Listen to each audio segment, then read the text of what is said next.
Olá, tudo bem? Eu vou seguir na linha clariciana, afinal de contas, a gente comemora o centenário de Clarice Lispector esse ano, essa diva, essa deusa da literatura brasileira, que devia ser muito mais conhecida, reconhecida no Brasil e no mundo. Afinal, ela é uma gênia de uma genialidade que todo mundo merecia ter acesso. Esse livro, A Hora da Estrela, que é um clássico da literatura brasileira, traz uma protagonista também já clássica, muito estudada, muito vista, investigada, que é a Macabeia, e um narrador, que é o Rodrigo SM, em tese um alter ego masculino da Clarice Lispector, mas que se mostra bastante feminino como ela própria. Macabeia é um nome de origem judaico-cristã que ironicamente vai dizer sobre resistência. Agora, o que, afinal de contas, onde é que está a resistência nesse livro? É uma obra que trata com profundidade da dualidade entre consciente e inconsciente, ignorância e conhecimento, alienação e presença. Você começa a perceber essas relações justo entre o narrador e a Macabeia. O narrador, que é o escritor, a Macabeia, que é o que? Datilógrafa, a que copia, a que reproduz. Macabeia tem um apego por um objeto que é a rádio-relógio, uma rádio que só dá os minutos e eventualmente um anúncio entre uma coisa e outra, que é muito uma figura de linguagem para marcar o quanto ela é mecanizada, o quanto ela está dentro dessa estrutura como uma peça no relógio. Lembra aquele filme do Charlie Chaplin? Falar em filme, esse livro teve uma adaptação incrível, feita por Suzana Amaral. Então veja, escrito por uma mulher, protagonizado por mulher, dirigido por uma mulher. Não tem como isso dar ruim, gente. Espia lá. E que vai retratar justamente a Macabeia quase que como o brasileiro vivendo aquela época de 1977, por aí 75, o brasileiro vivendo a ditadura, tolhido do pensamento, tolhido do desejo, completamente mecanizado, imerso num sistema de reprodução. Logo no início do livro, o narrador vai dizer o quanto essa personagem sem viço, café frio, como ele vai adjetivá-la, o quanto, em alguma medida, ela denuncia alguma coisa nele. Essa denúncia é propriamente a denúncia do ignorante ao que tem conhecimento, ao alienado ao que tem consciência, porque consciência tem um preço a se pagar por ela. O preço mesmo de estar aqui consciente, enxergando as coisas como são, em algum modo implicado, pertencido e, em determinada instância, responsável. Então, essa denúncia diz sobre uma certa responsabilidade que aquele que tem o domínio da linguagem, aquele que tem o conhecimento, passa a ter por ter consciência. Quando eventualmente ela se indaga quem sou eu, ela chega a tremer por dentro do medo que tem de finalmente saber o que deseja, de ter alguma consciência e pagar o preço que a consciência exige. Afinal, o que é que ela faria da vida se ela chegasse à conclusão de que a vida dela não vale nada? Note que a Macabeia é uma retirante nordestina que chega no Rio de Janeiro praticamente sem relação com o mundo, sem link com a realidade. Ela não tem mais família, não tem mais parente vivo. Na história de Macabeia, o que mais existiu foram pessoas dizendo que o desejo era luxo. Tudo que ela desejou era luxo. Uma boneca na infância era luxo, um queijo com goiabada era luxo. Então ela foi se minimizando, ela foi criando pequenos prazeres, mas tão pequenos como colecionar anúncios, recortar anúncios no jornal.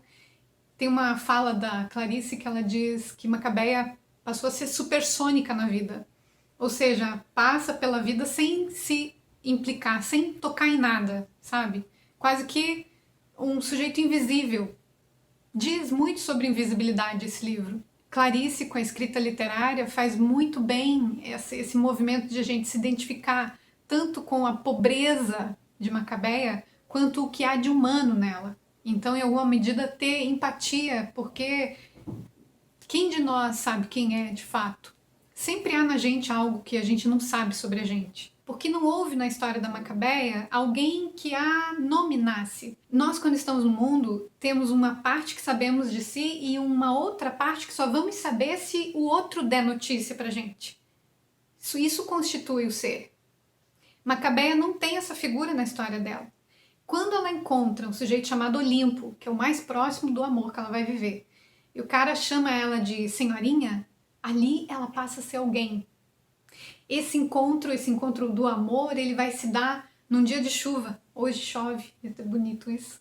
Porque a chuva é símbolo da fertilidade, da vida. E apesar de imersa nessa mecanização, há uma diferença muito clara entre Macabeia, esse personagem que começa a aparecer agora olímpico, entre uma terceira personagem que é Glória. Ela tem uma consciência de que ela é ignorante, mas intui que existe algo que ela não sabe, que existe algo para ser sabido. É diferente da posição em que o olímpico se apresenta. Ele tem certeza de quem ele é, ele quer ser açougueiro, ele intui que só vai ser livre, que só vai ser alguém quando ele ascender socialmente, então ele está determinado a alcançar isso. Macabeia não.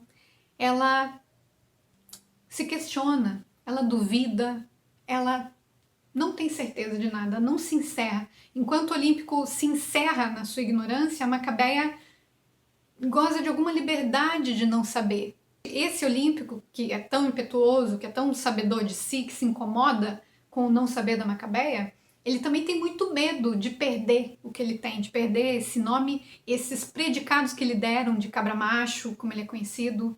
Então, assim, falo é isso, quem tem medo de perder. E já o feminino, que nada tem, goza de uma liberdade, de um movimento, da dúvida. Isso são conceitos bem psicanalíticos, tá, gente? Mas eu queria mesmo abordar essa profundidade da obra. Glória vai dizer que ninguém manda nela, ela é livre porque ninguém manda nela, uma ilusão de que ela não esteja no sistema. E Macabeia não. Macabeia é a figura resignada. Note que para um sujeito que é moldado num sistema para se contentar e viver com o mínimo, quando ele tem acesso ao que seriam as possibilidades de ser, isso é muito para ele. É como a cena em que a Glória chama a Macabeia para tomar café na casa dela, ela se farta de comida como nunca antes e aquilo faz muito mal para ela. O mesmo vai acontecer quando ela encontra a cartomante, já no fim do livro. Essa cartomante vai nominar tudo aquilo que Macabeia podia ser e não é. Isso promove uma erupção vulcânica na existência dela. E Macabeia sai desse encontro grávida de futuro. De novo aparece a chuva, a vitalidade, o desejo de viver. E aqui eu quero chamar a atenção para um conceito de uma antropóloga chamada Michelle Petit, que vai trabalhar o efeito da leitura em contextos de crise. E ela diz que crise é quando tudo aquilo que te mantinha operando na vida, socialmente, individualmente, as tuas relações, as tuas crenças, quando tudo isso rui, quando nada disso mais funciona, ali você está em crise. E na crise existem as forças de vida e as forças de morte. Ora, Karen, o que é isso? É mais ou menos como quando você termina um relacionamento e para voltar a amar, precisa que algumas coisas morram em você. Existem essas situações em que você precisa deixar morrer algumas coisas para que outras venham a existir. E em psicanálise a gente chama de pulsão de morte, pulsão de vida. Às vezes essa pulsão de morte, ela é tão intensa que nos impele para situações limite, para um ato falho, um break, um segundo de distração e a vida te toma. Quando você sobrevive ao ato falho, que às vezes é um acidente, por exemplo, você tem a chance de mudar o estilo de vida, o ritmo, o modo como você vinha vivendo antes. A própria Clarice, com a noção que ela tinha na época da realidade brasileira, dizia: eu não tenho palavras para lidar com isso, não sei o que fazer para... Então, ao falhar na vida, eu escrevo. E então o ato verdadeiro é a escrita. Macabeia não sobrevive ao ato falho, ela é atropelada pelo ato falho. E o que ela vive é a hora da estrela encerrada na própria morte. É ali, ela mimetiza essa morte de quem ela era até então.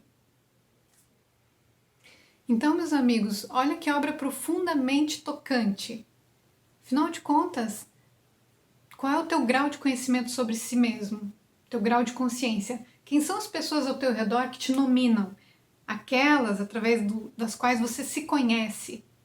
Onde é que estão as macabeias, as pessoas invisibilizadas aqui no mundo, as pecinhas do sistema? E por último e não menos importante, o que é que precisa morrer na sua vida hoje para que você possa fazer nascer a estrela, aquilo que é mais verdadeiro na tua existência? Clarice Lispector, meus amigos. Aproveita e conta para mim se esse nível de profundidade da análise das obras, se isso está interessante, se está tudo bem. Vão me dando notícia, por favor.